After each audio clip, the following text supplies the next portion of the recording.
મતદારોનો તો આભાર માનીએ એટલો ઓછો છે કે ભૂલ અમારામાં થઈ કે અમે તમને માણસ આપવામાં ક્યાંક ભૂલ ખાઈ ગયા છીએ, પણ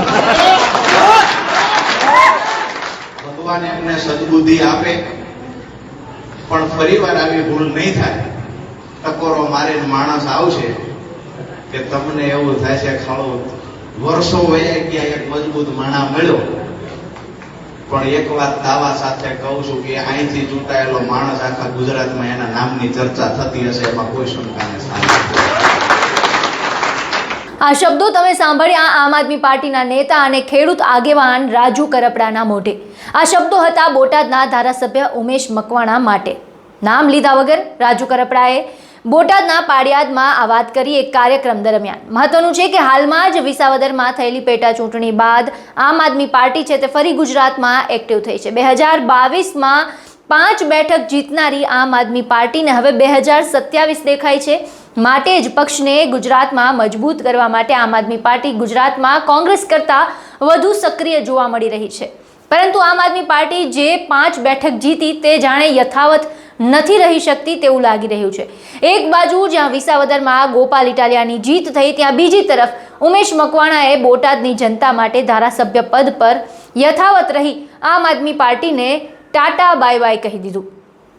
ઉમેશ મકવાણાએ પાર્ટીમાંથી રાજીનામાની વાત કરી તો પાર્ટીએ તેને સસ્પેન્ડ કરી દીધા. માટે હવે બોટાદની બેઠકનું શું?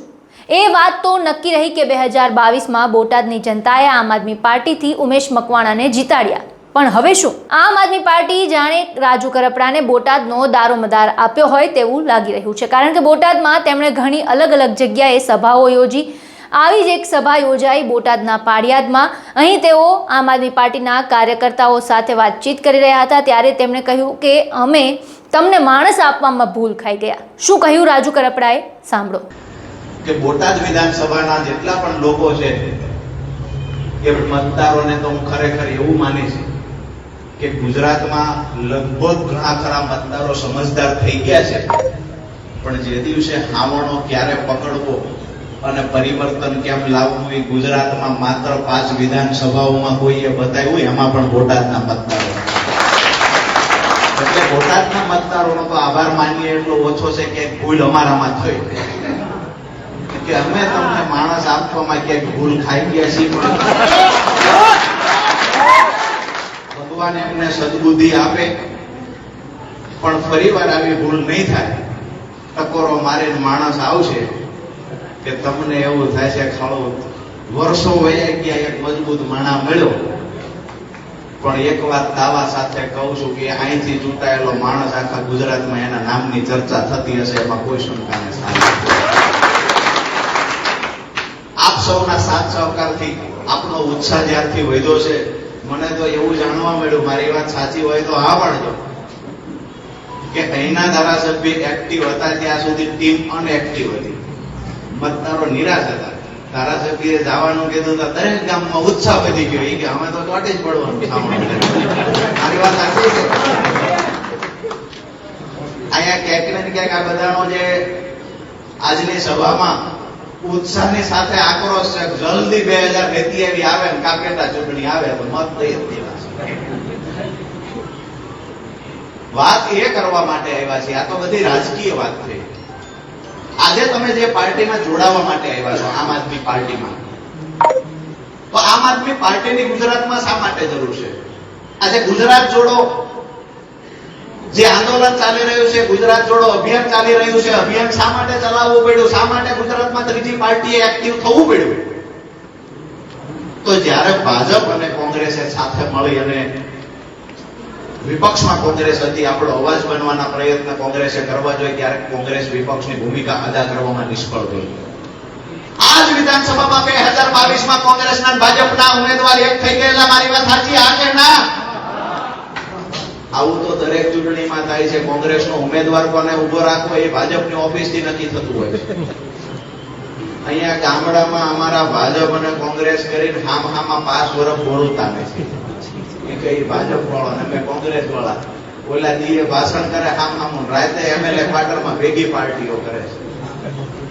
તો ડખા અમારા ગામડામાં શું કામ?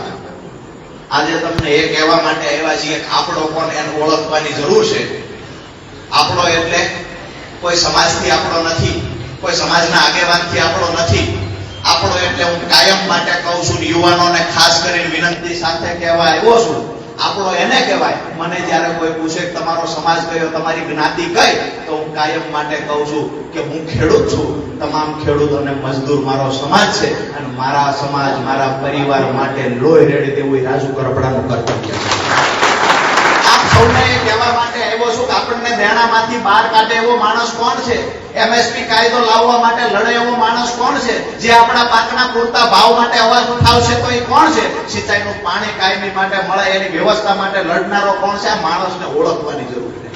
આપણો એને કહેવાય કે જે આપણા દેણામાંથી આપણને બહાર કાઢે.